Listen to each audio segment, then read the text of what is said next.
Good evening, everybody, and welcome back to the American Center in Moscow's FIFA World Cup 2026 Speaker Series. My name is Joshua Peng. I'll be moderating tonight's event.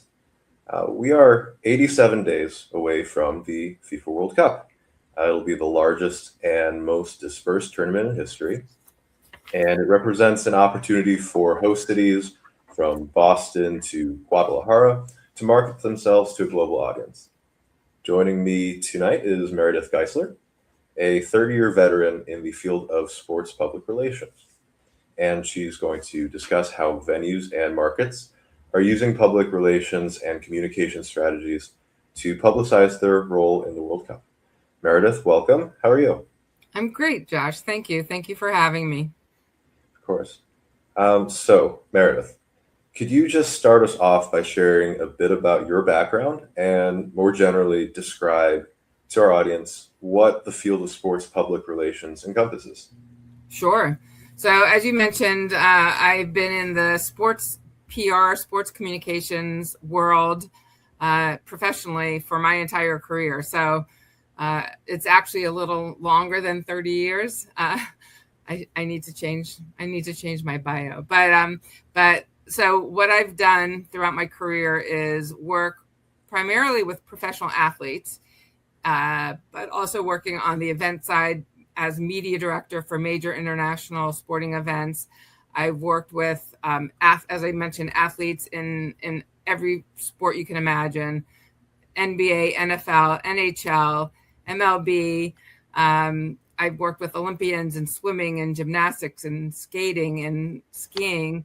And then I've worked with brands in companies that are invested in sports. So companies that touch sports in some way, shape, or another, whether it's an automotive company, a financial company, a financial services company, a product, and that is in sports, and publicize their position within sports. So all of this to say is all aspects of communications that have touched sports. So making sure that their story, their narrative, whether it's an athlete, an event, a product, is being told in the best possible light. So that the public, the media feels good about the product that we're talking about. Sure. Now, I can imagine that's something that's super involved, touching on a ton of things in the field, managing a lot of personalities, managing the vision of different corporations or events. Now, with a World Cup that is so dispersed, has so many stakeholders across 3 countries, many venues, to effectively execute a communication strategy, you've got to get everybody on board, stay on message. What does that look like for a tournament of this size? Who would be responsible for communicating team strategy? How's FIFA ensuring that this all stays on the rails? So the narrative begins with FIFA. They're the ones that will identify, address, and try to control the message that they want to put out, and then everyone else, the venues, the brands, the host cities, then they fall in line from basically what FIFA's directive. But again, so FIFA has the narrative that they want the stakeholders, the venues and the host cities to communicate.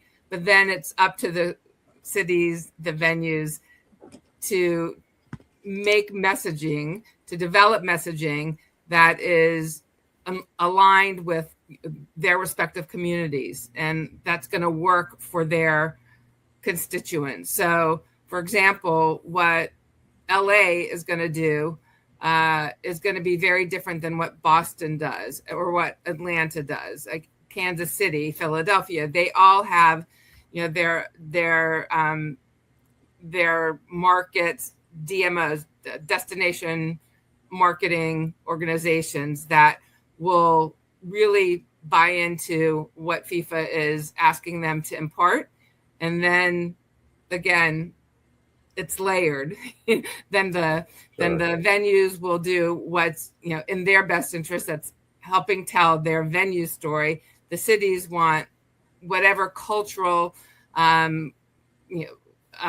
whatever culture embodies that market to be imparted. And so there are lots and lots of stakeholders involved. There are lots and lots of voices, but hopefully, I'm not working for a host city, but hopefully, all of the various constituents in each host city will be together and fall in line with what is best for their, for that market. So you would hope that there's a team of FIFA personnel, of brands that are in that market, of the venue communication staff, of the actual host city communication staff that are all together working in tandem to collaborate to impart the message that is best for each of their markets. Sure. Could you give an example perhaps of just what that messaging from above from FIFA has looked like this year? And does it change year to year? So whatever messaging FIFA is imparting, making sure that, that the cultural impact of what soccer does, the global globalization of this sport, and how important it is for the world to come together for this beautiful game that is the most popular game. FIFA wants all that imparted. So however that however that manifests itself in each particular market, it's going to be different. But so, for example, I know that, let's take Atlanta, for example. Atlanta is, they want to be considered the global soccer community of the South. They want, despite Messi playing in Miami, Atlanta wants to kind of own this as, with their incredibly beautiful, state-of-the-art, high-tech stadium, Mercedes-Benz Stadium. They want this market to be really looked upon as a global destination. So, Mercedes-Benz is working with the city of Atlanta and their events Atlanta, and they're working with major corporate partners. Coca-Cola is headquartered in Atlanta, and Coca-Cola has been a FIFA sponsor for decades. And so I'm not in the room, I'm not in the room with them, but I know people who have been in the room, and I know that they're all working very, very closely to make sure that Coke has a big presence in Atlanta with Mercedes-Benz Stadium, with the city itself, and the heritage of Atlanta, and the everything that Atlanta offers. Coke is going to have a big footprint, and making sure that everybody knows that the Atlanta host city has Coke as its partner, Coke as its headquartered there, and they're again all working together to make sure that FIFA and the message that FIFA wants to impart is very much a part of their communication strategy.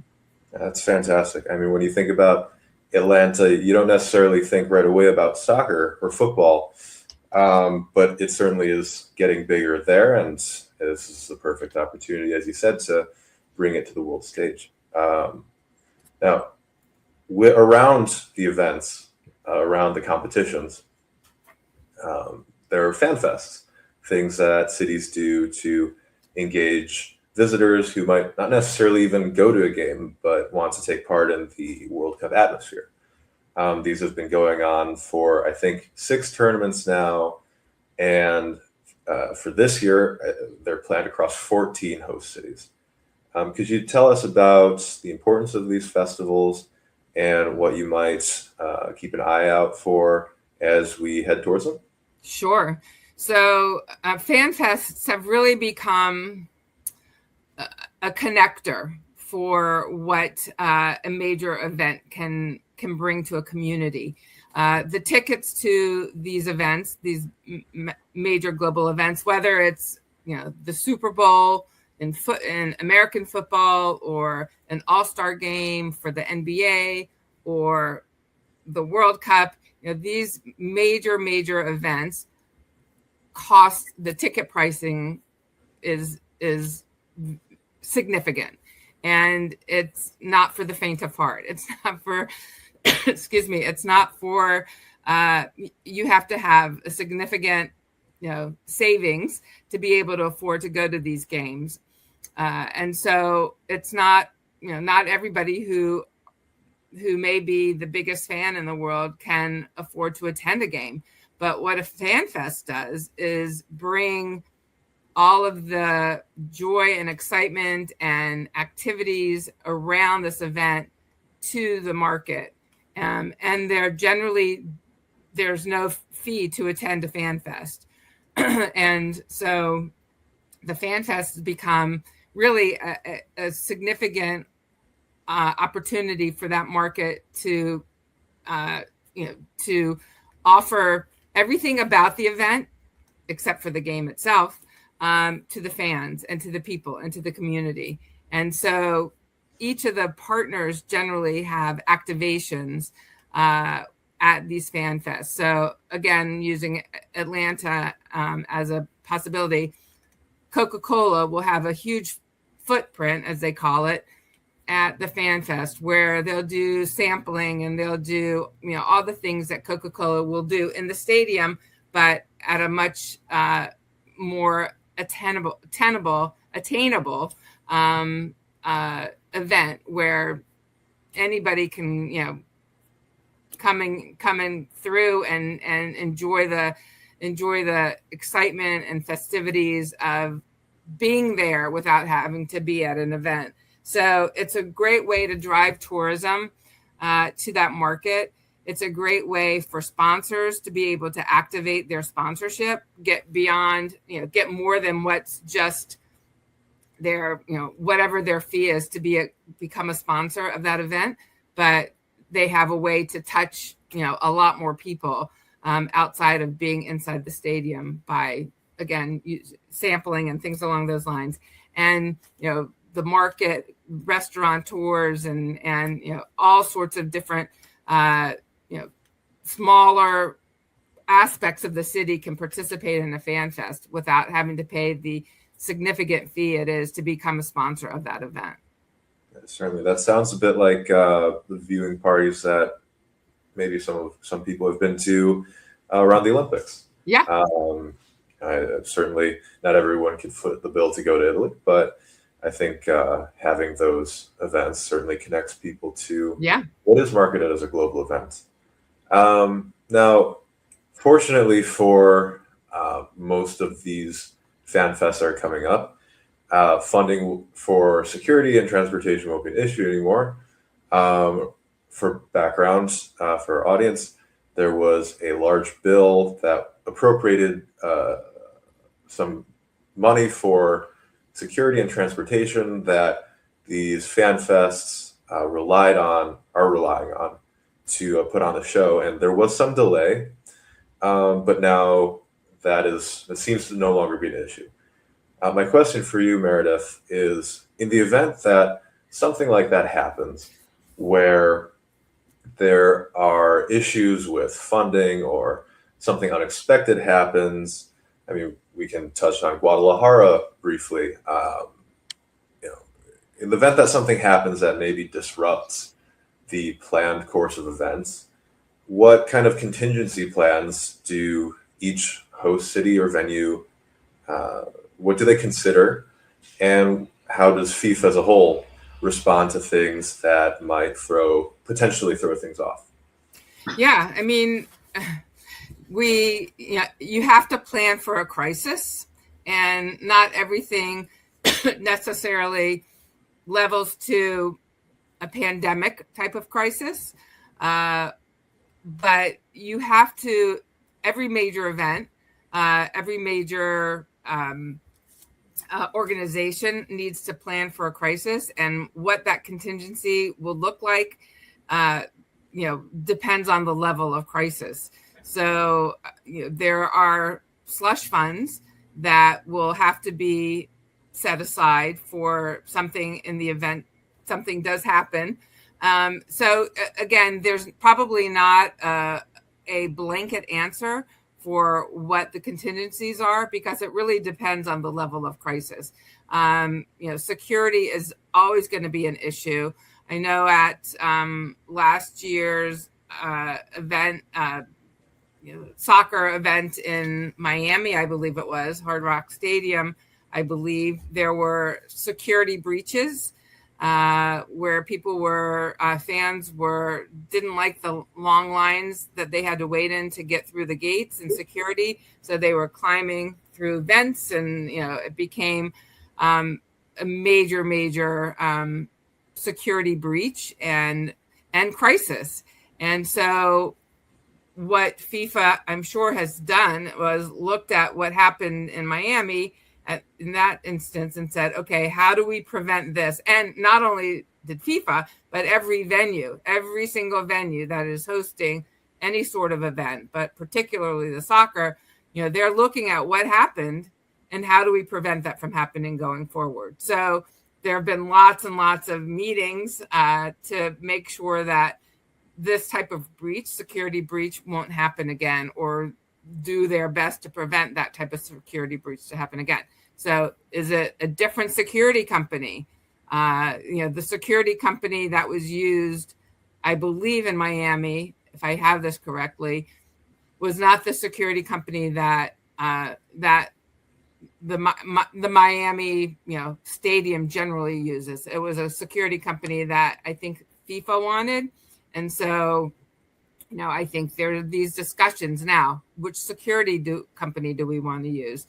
There are lots of companies that work with the venues and have, that's their area of expertise. And so, again, each venue is going to work with, the top security company that they know of to try and prevent these breaches from happening. So, yeah. So once something happens, you look at it, whether you're a city, you're a market, you're an event, you're a venue, and you say, okay, this has happened. Now what do we do to prevent it from happening again? And so lots and lots of discussions about that. That's great to know. Fingers crossed that all goes smoothly from here. Now, with you mentioned earlier a bit about some of the individual strategies or tactics that some cities are highlighting.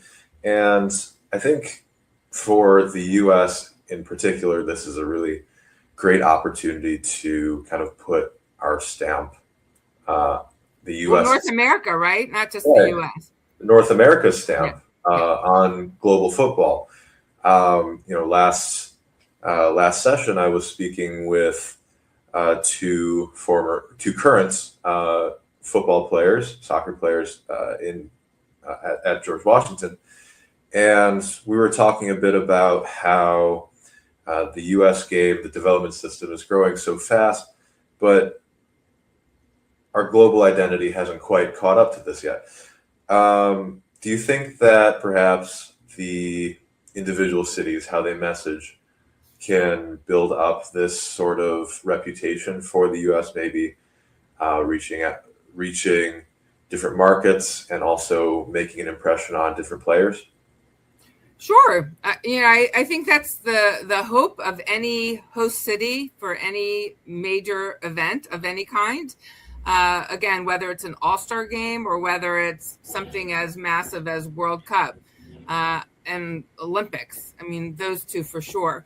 The hope and intention of a country is to help grow the game, help grow the sport, help grow the event, help grow the movement.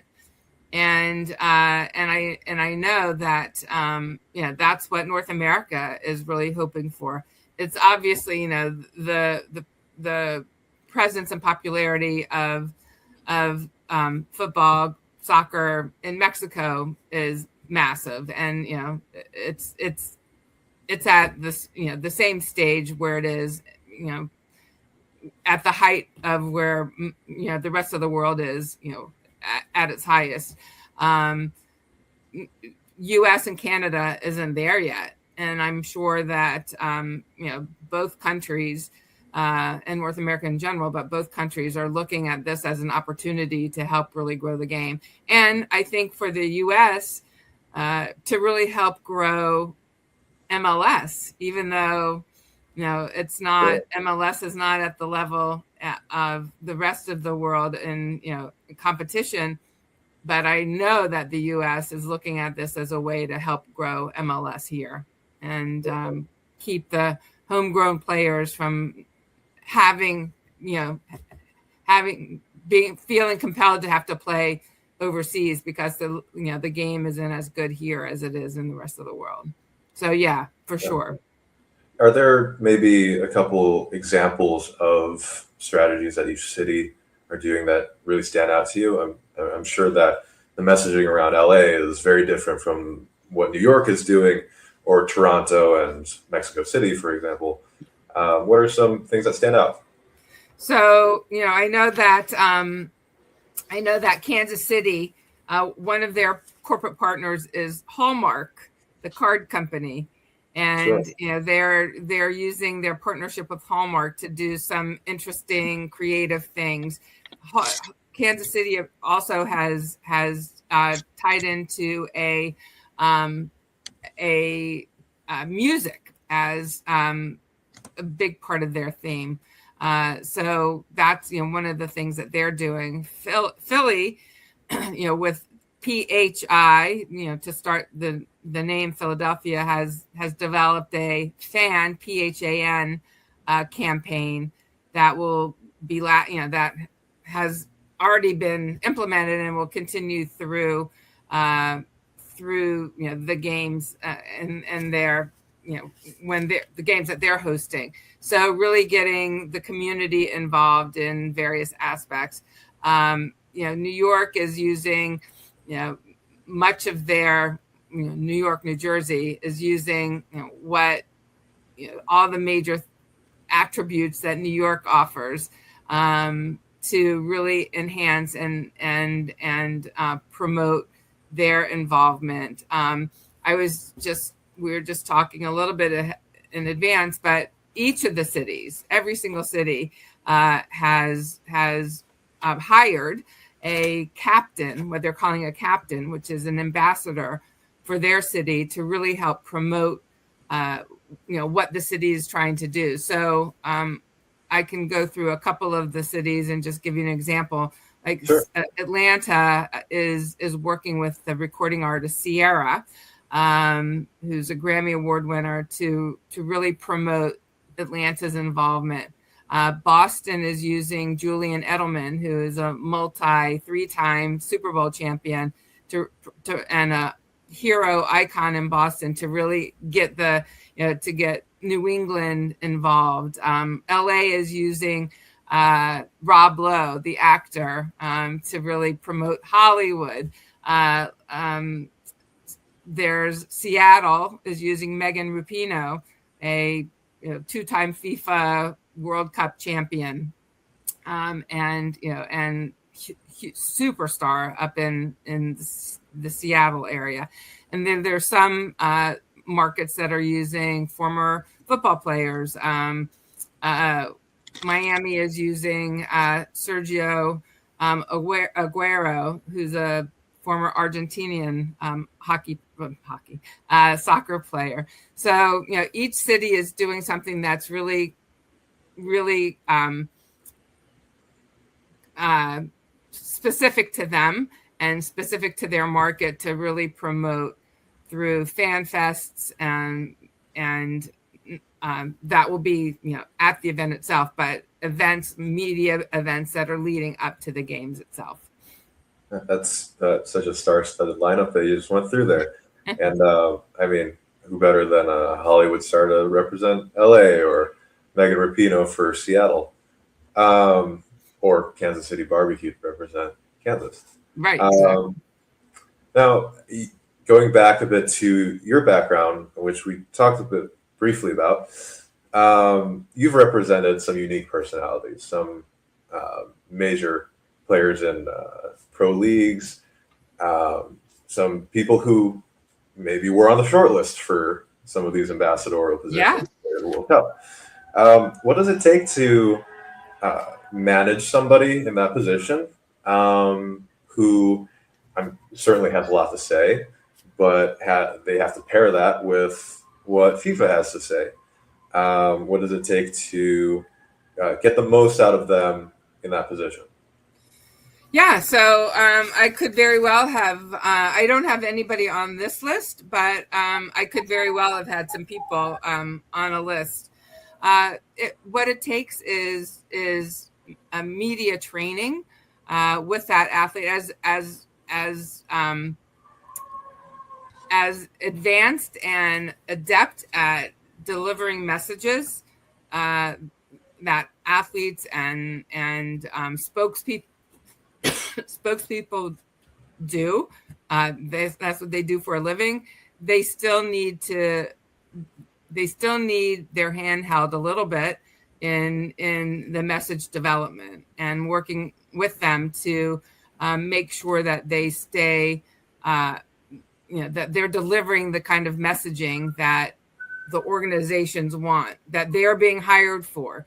So, for example, if one of my athletes was hired to be the spokesperson for one of these markets, to be the captain of one of these markets, we would have probably part of the arrangement was to have a media training session with the organizations. So it would have been with the host city, the host committee, the venue, the partners, like all the people, all the stakeholders that are involved with that particular market, and FIFA too, to make sure that whatever message they want delivered is being imparted and they're comfortable delivering that. So if, for example, one of my athletes was asked to say something that they didn't believe in, or that they know that is not representative of them, then there would be a way to massage that answer or massage that response so that they could be more comfortable with it.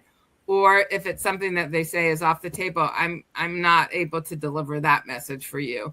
I can deliver every other message, but this one is against the grain. It doesn't work for me, and I'm not able to do that. Then it's up to the organization to say, you know what, this is not the right fit. This is not the right partnership.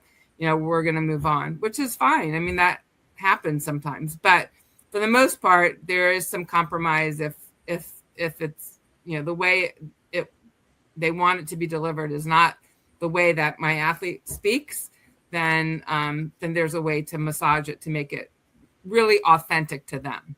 Sure. And it's so fascinating how the organizers are leaning into so many individual voices across so many different cities. It just seems like it would be a lot to manage, but I think that is a testament to how the U.S. and North America as a whole just kind of can come together over sports and things, cultural events generally. So when all this is being planned, getting into the nitty gritty a little bit, what could you tell us about what phase organizers are in now, less than 90 days away from the start of the tournament, and what would you be keeping an eye on for as this planning progresses before the first whistle is blown? Yeah, so there's the planning starts as soon as the host city is announced. So the host city / venue is announced. So that was a couple of years ago. So there have been lots of events to mark respective how far away we are. So probably the most recent was 100 days out, which was 10 or so days ago. 13, I guess you said 87 days.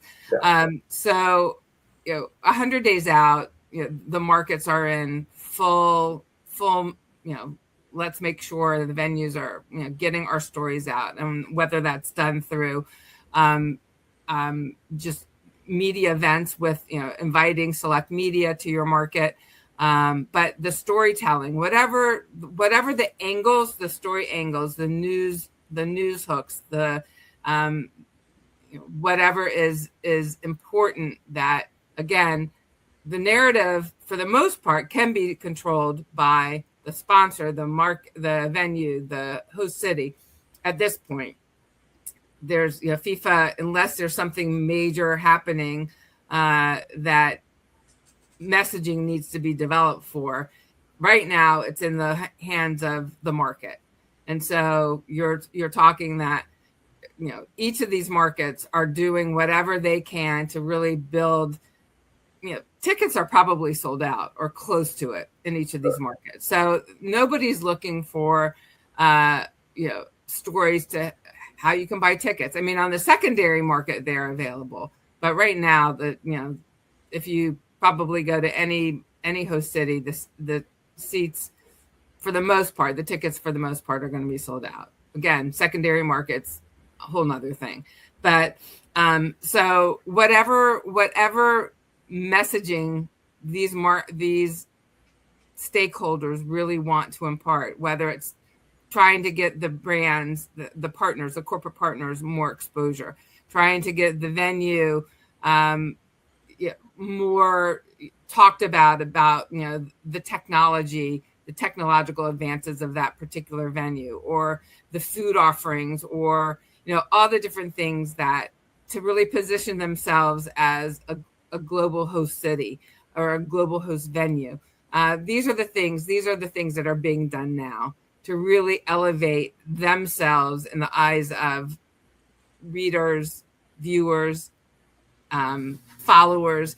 So you want this to be, if anybody's having second thoughts about, do I want to spend the money? Do I not want to spend the money?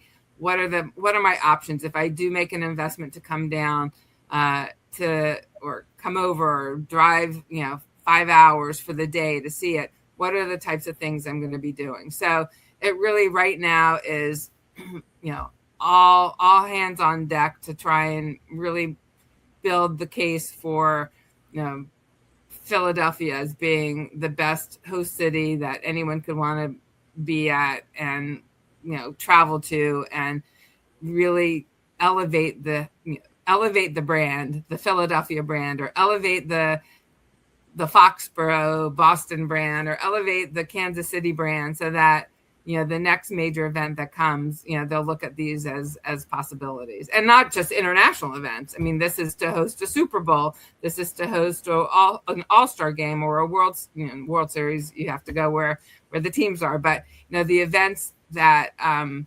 NHL All-Star game now with the Four Nations, or PWHL, hosting events for that. This is the time for each of the markets, each of the venues, to really say, not that we've arrived, but we are here. We are here for you. We are a global destination. We're a host city, a host with the mostest, and please, look at us. So it's really kind of building out the tourism aspect of it right now. That's incredible. I mean, it almost sounds like there's a friendly competition between each other to see how you can stand out most. Sure.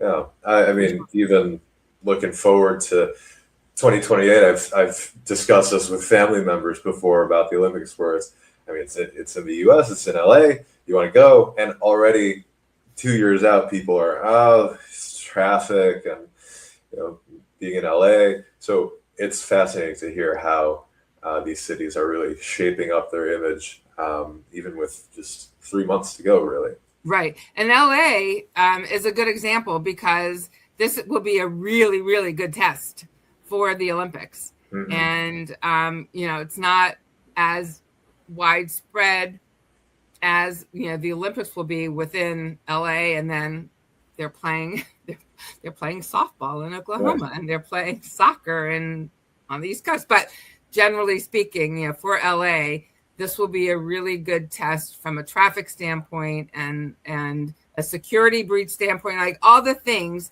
that are going to be important to them to host the Olympic Games 2 years later. This is a really, really important event for them to manage well. And because if they can show that, we can, we are doing a great job managing the traffic with the World Cup, again, not as expansive or as wide, wide of a swath of territory in Los Angeles. But if Los Angeles is able to show that they can manage the traffic for this, then your family and other people will say, maybe the traffic wasn't as so bad. Maybe it, to try and get around LA at this time, it could be fun, versus, it's just going to be too much. So this is a really, really important event for LA to manage well. And this is not the first time we've seen this sort of back-to-back with World Cup and Olympics. And we saw it in 2014 with Sochi and 2018 with the World Cup in Russia. Do you think the organizers for both events there's some knowledge exchange going on? Oh, yeah. I mean, I think they're competitive in a way because, each wants to be considered, the biggest and the best.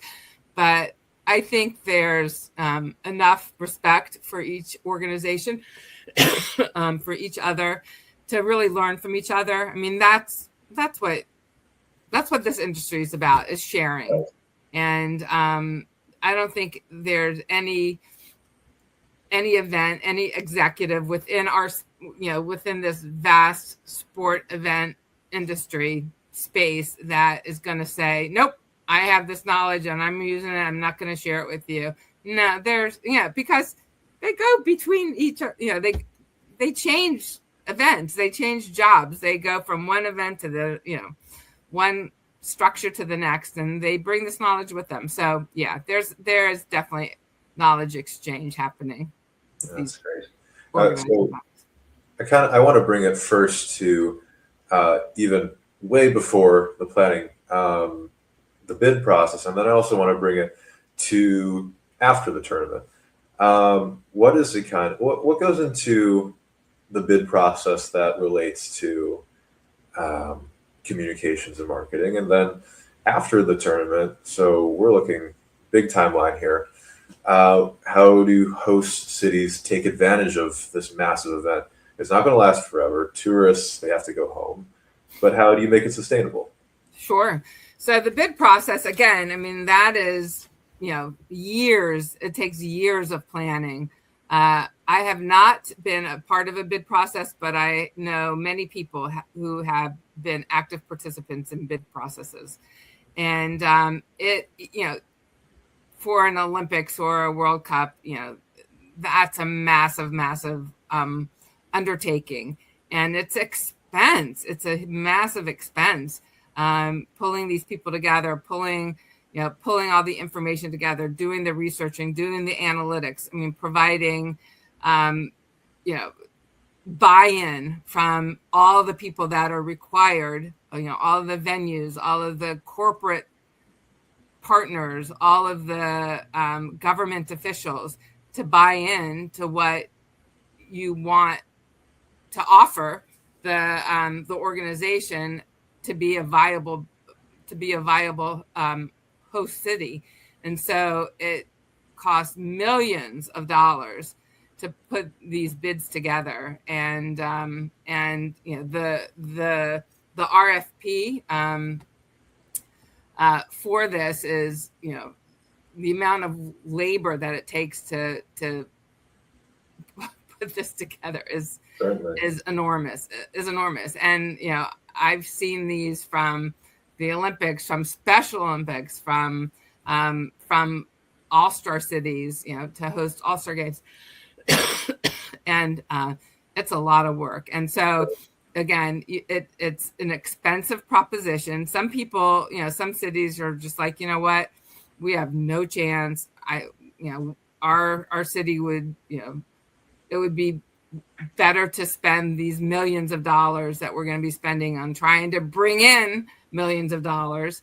I mean, because the economic impact for a host city is enormous. But if they feel like, look, there's no chance that they're gonna award it to us, it would be better to spend the money that we'd be investing in this bid process in improving our schools. Sure. Then they're gonna get that. So some markets just say, what, we don't have the funding to do this, and we're never going to get it. And so, but the cities that are interested in hoping to get it, it's an enormous undertaking. So that makes me wonder then, with this massive task of even just submitting a response to a request for proposal, how does FIFA or the Olympics or any events really, how do they market themselves as something that people actually want to even bid for? Frankly, we all know sometimes the stereotypes or reputation around FIFA or what the bid process could look like in ways that might be less than kosher. But I'm sure these organizations, when they're looking for people to try to apply, they want choices, right? They want choices. Yeah, absolutely. They want choices.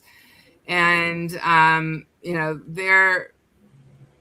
there does seem to be talk about how the bid process is, there's a lot of underhanded and nefarious, conversations going on to knock one city out and elevate another city. And so, you never know, as an outsider looking in, how proper the bid process is and how level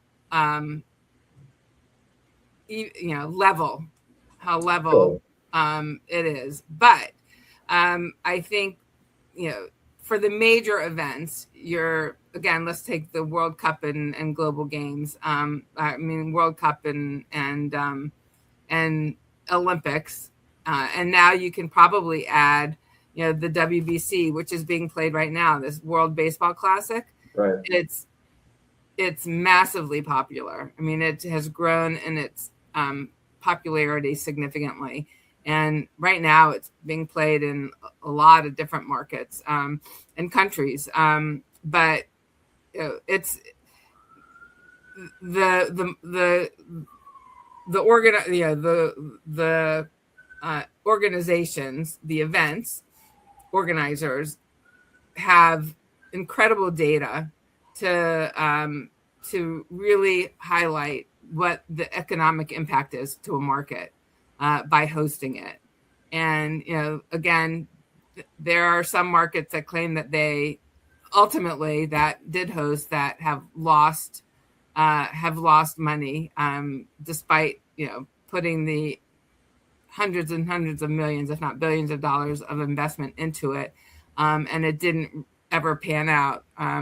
But, the economic impact of hosting an event, I mean, the data really highlights, the enormous impact it will have, positive impact, economic impact it will have. So they don't have, for these major events, certainly for the Olympics and for World Cup, they have no shortage of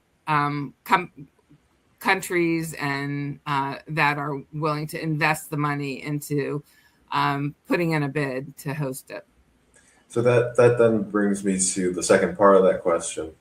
How do you sustain the long-term impact of a World Cup or global sporting event in your region? And I guess maybe in successfully doing so, that's sort of a pitch to other potential hosts down the future to submit that costly and lugubrious bid, but hopefully in the end get the same sort of impact that the last host did. Yeah, I think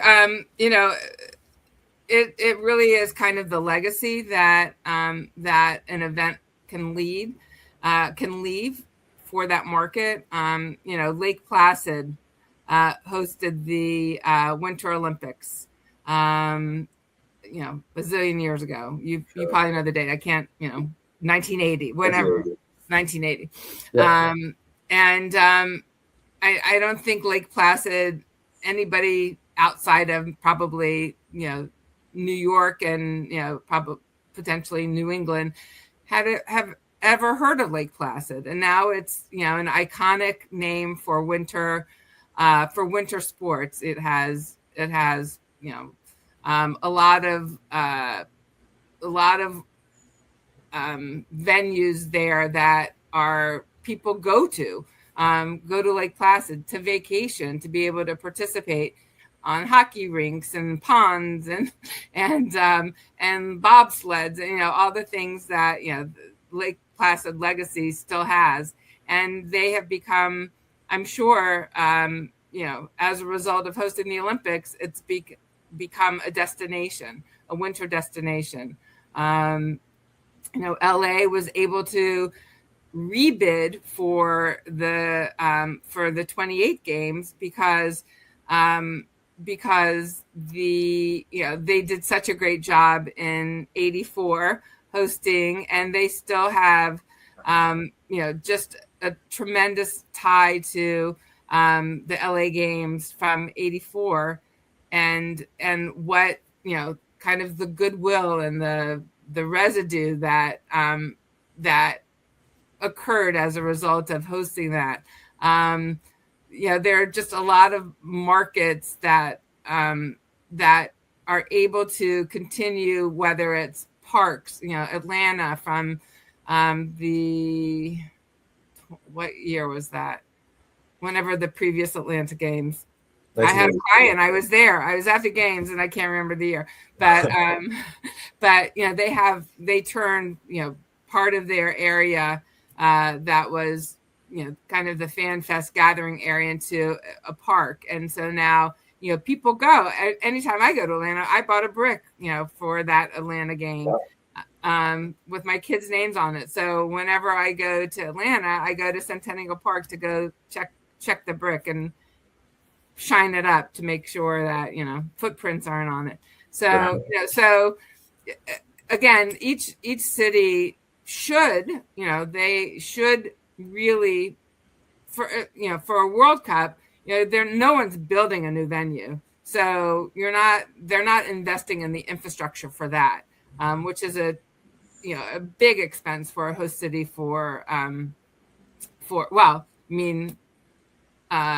Qatar, I guess, did invest in, So, but for here in the United States, no one is investing in a new venue to host a game. So they're really investing in the areas outside of the park to make sure that the fans are able to use it, and hopefully again it becomes things have been built around it that will sustain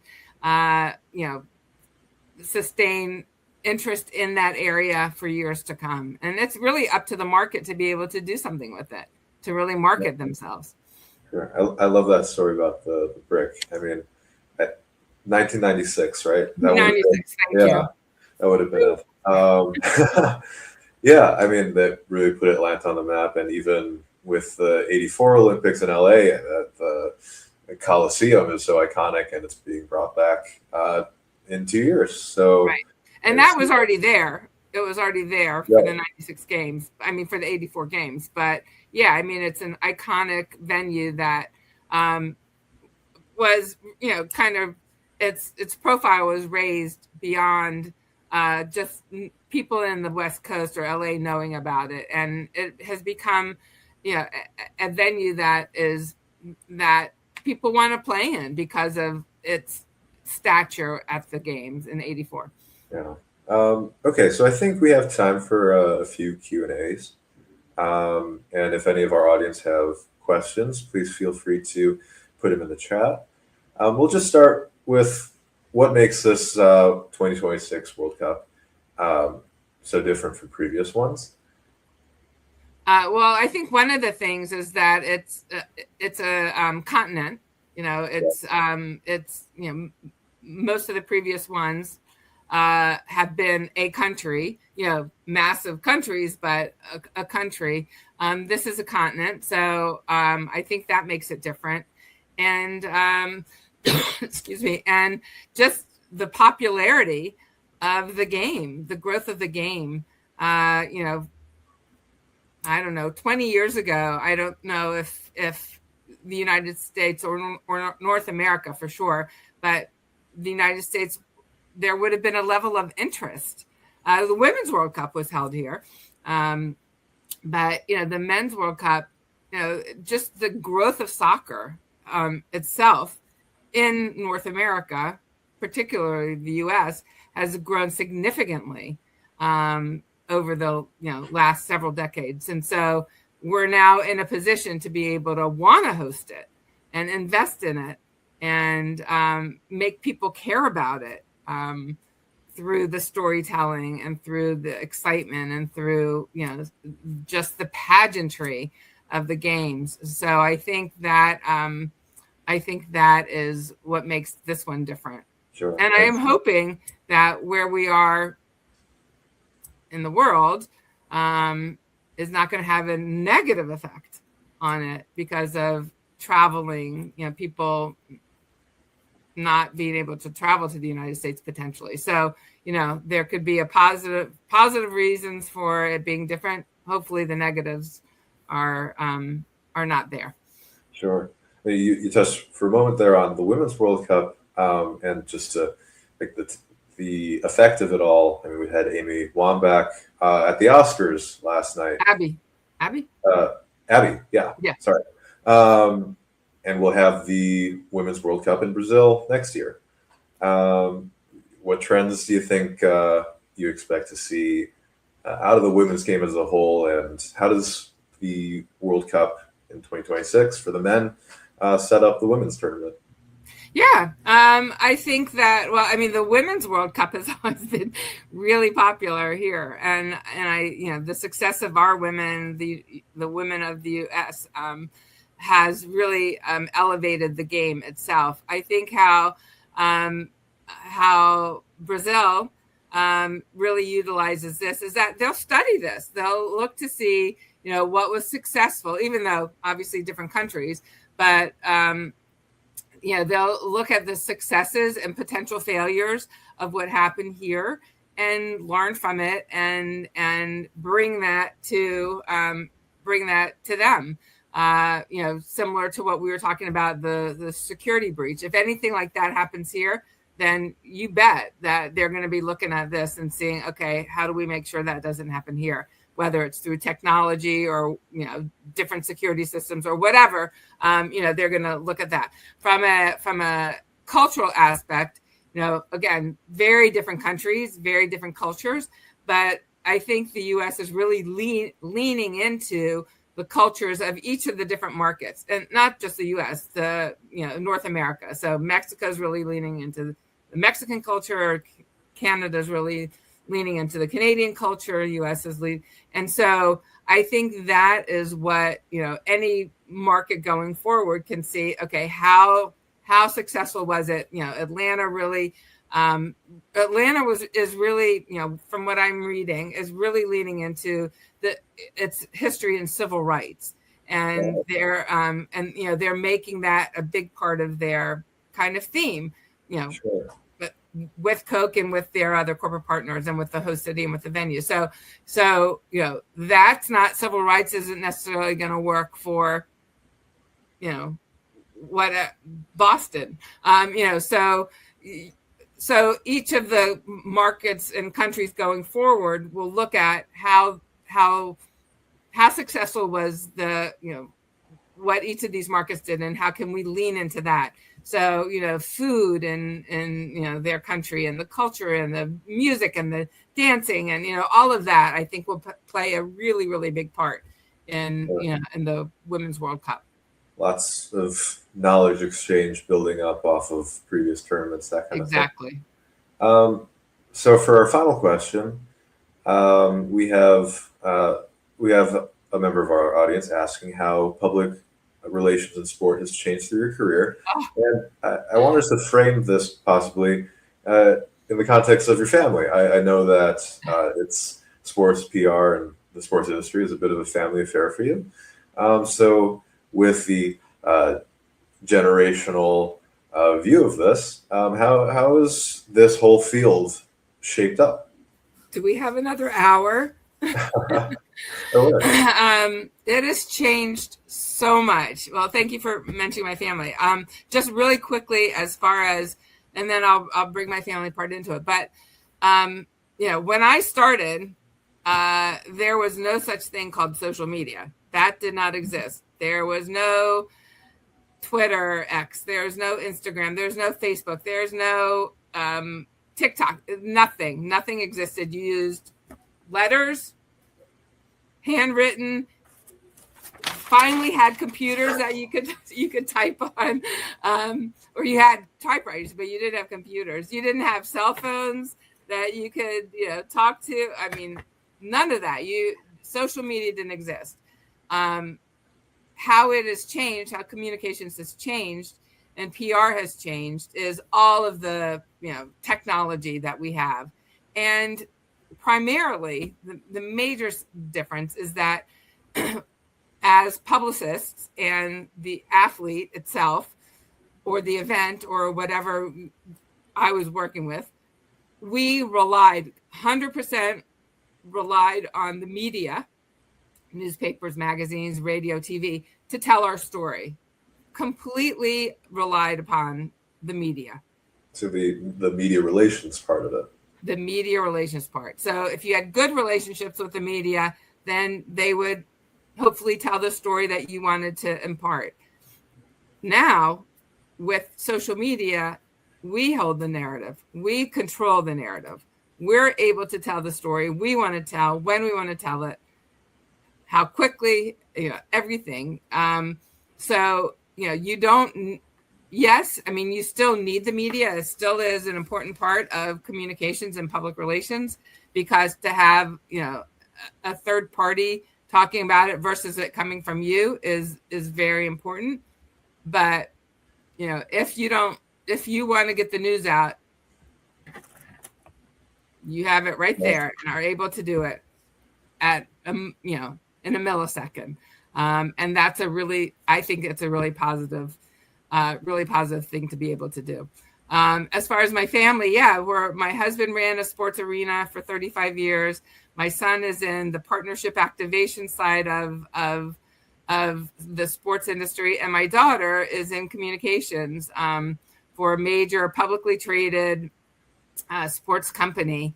And, what she does is it's not athlete related. It's really the financial communications aspect of it. So the language she speaks, I don't understand a word she's saying when it's coming to, when she's talking about her part of the communication. She's talking about PE ratios and all sorts of things that don't mean anything to me.